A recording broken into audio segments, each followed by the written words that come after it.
Good morning mga ka-stroke. Yan. Alam niyo bang pag ikaw ay naka-recover na, doon mo mapapansin ang mga pagbabago sa iyo.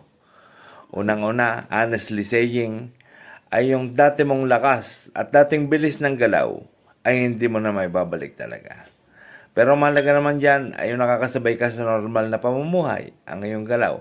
Nakakarating ka sa nais mong paroonan sa paglalakad. Pero hindi na ganon kabilis, hindi rin ganon kalakas. Hindi natin may babalik yon. Maraming nabago. Lifestyle na bago. Kaibigan na bago. Ultimo ang iyong ugali, attitude ay nabago. Maraming nabago sa iyong identity.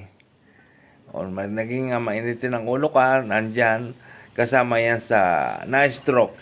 Mga residue yan ng pagkaka-stroke. So marami na bago at marami pa rin dapat paglabanan.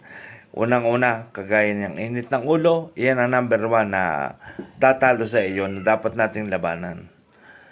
Marami na bago.